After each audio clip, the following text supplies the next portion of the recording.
لە ڕۆژی هەشتی مارسا سەری ڕێز و نەوازێز بۆ سەررجەم ئەو خاتونانەدا ئەنەوێنم کە گیانی خۆیان کردە قوربانی لە پێناوە بەدەستێنانی مافەکانی ژنانە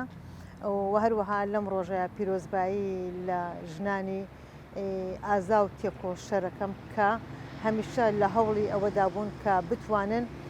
قۆناغ بە قۆناغ مافەکانی ژنان بە دەست بهێنن. خۆشببختانە هەنگاوی باش نێراوە، قۆناغی باش یەک لە دوای یەک هەنگاوی باش نراوە. هیوادارم ئەم هەنگاوانە ئەبێ بەردەوام بێت هەتاکوم بگەین بەو مافانە و بەو مافە کۆمەڵایەتیە سیاسیە ئابوووریانەی کە ئەمانەوێت لەگەڵ هاوڕەگەزی بەرامبەرمانە ئێمە هاوتابین. ئەگەر بێت و ژنێک ڕۆشنبیر و تێگەیشتو بێ لە خێزانێکە ئەوە ئەو کاتە خێزانەکە تەندروستە بێت، کۆمەلگایەکی تەندروستیشمان بۆیەتە بەرهەمە. ئەو کەسانی کەدا ئەنرێت بە توانا و لێهاتووی بێت، یعنی بە پشگیری نەبێت، واتە یعنی کەسێک توانایەک و لێهاتووی نییە بەڵام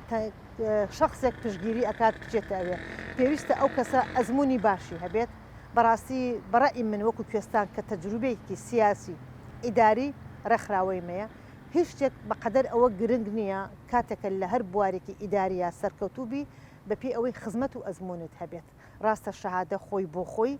جێگەیەکی خۆیەگرێت، بەڵام ئەگەر ئێمە بێنین بەراوردێ بکەین لەگەڵ کەسێکە 4 ساڵ زانکۆی تەواو کردووە، لەگەڵ کەسێکە 20 ساڵ خزمەتی ئیداری هەیە، بەڕاستی ئەمە ناتوانین لە تای ترازوەکە دایبرێت. بێگومان ئەوەی کە خزمەتی زیاتری هەیە ئەگەر ئەو بەڕێزە دکتۆراشی هەبێت بەڕاستی خزمەتەکە لە پێشەوەیە. بۆی ئێمە ئەبێ ئەگەر سەر بە ئەگەر تۆزێت تێبینی بە وڵاتانی جیهانا بکەین بۆ نمونە ئەگەر چین بە نمونە وەربگرین، ئەوەنە تەرکیز لەسەر ئەزمون ئەکات، ئەوەنە تەرکیز لەسەر شەهادە ناکات. ئێمەش ئەمەمان لە پێناوی ئەوەیە کە بتوانین کۆمەلگایەکی زۆر نمونەیە زۆر جوان. هیوادارم ڕۆژێک لە ڕۆژان چۆن شارێک هەیە لە وڵاتێکی ناوی وڵاتەکەم بیرنەماوە هەمووی ژن بەڕێوە ئێوە ئەباد. هیوادارم ڕۆژانێک شاری هەڵەبجەوە های لێبێت هەموو پۆستە ئیدارەکان بەدەست ژنەوە بێت. ئەو کاتە دڵنیام کە ئەو کاتە بزانن هەڵەبجەیەکی زۆر جوان و نمونەیی پێشکەسەکەین. سەبارەت بەوەی کە من حەزەکەم باز لە شتێکیش بکەم، دیارە ئەو ڕێکخراوانەی ژنان کە لەوانەیە لێرە تا ئەوێ ئەو دەنگۆی هەبێت کە ئەم ڕێکخراوانە هەموو پاشکۆی حیزبەکانن بەداخەوە. یعنی ئەمە ئەگەر هەموو هەر ڕێکخراوێک هەیە، هەر ڕێکخراوێک سەر بە حیزبێکی سیاسیە من دوانم بڵێن بە دایکی ڕێکخراوەکانی دابنێن، بەڵام لەگەڵ ئەوەشە ئەوەی ئێستا کە مایەی دڵخۆشیە هەموو ڕێکخراوەکانی ژنان ئەتوانم بڵێم لە 1970 کۆبوونەتەوە لە ژێر ناونیشانی ڕێکخراوێک بە ناوی هاوپەیمانی ژنانی کوردستان. چەنەها کۆبوونەوە کۆنفرانسی کردووە لە شاری هەڵەبجە، دووەم کۆنفرانسیان لە هەڵەبجە بوو، لە هەولێر، لە سلێمانی، لە دوهۆک. بەنیازین بۆ هەشتی مارسی ئەم ساڵیش ئەگەر بتوانین بەرنامەمان داناوە کە بتوانین دەی مانگ کۆنفرانسەکە لە گەرمیانی خۆشەویست ئەنجام بگەێنین. ئەمە دوور لە ئایدیا حیزبی، هەر کەسێک لەو ئەندامە ژنانە هەر هەمویان ئایدایەکی سربەخۆی خۆیانیانەیە سەر بە چ پارتێکی سیاسین بۆ خۆیان، بەڵام ئەوەی کە ئێمەی کۆ کردوتەوە لێرە ژنبوونە. ئێمە بەڕاستی بە هەمومانەوە ئەمانەوێت کۆدەنگیەک دروست بکەین هەمومان لە پێناوی ئاشتی و ئاسایش و کۆمەلگایەکی تەندروست بۆ هەرێمی کوردستان. بەڵێ سپاس بۆ پرسیارەکەت. ئێمە جارێک ئەمانەوێت یعنی ببین بە چەترێکی کۆکەرەوەی هەموو ڕێکخراوە ژنانیەکان جگەلەوەی ئەو کەسە لە ڕێکخراوەکەی خۆیان ئیشەکەات، بەڵام ئێمە هاوپەیمانێکیشمان هەبێت. ئەمانەوێت ئێستا بۆ نمونە بەرەو هەڵبژاردنەکانی پەرلەمانی کوردستان ئەڕۆین، ئەمانەوێت کاریگەریمان هەبێت لە دانانی ئەو ژنانەی کە دائەنرێن بۆ پەرلەمان. ڕاستە هەموو حیزبێک مافی خۆی هەیە کە کاندیدی ژنی هەبێت. ئێمە ئەمانەوێت ڕێژەکە ئەگەر بکرێت بە یادداشتنامەیەک بێت پێشکەشی هەموو سەرۆکی حیزبە لایەنە سیاسەکانیان بکەین بۆ ئەوی لەلایەن خوانەوە بتوانن گرنگێکی زۆر باش بە ژنان بن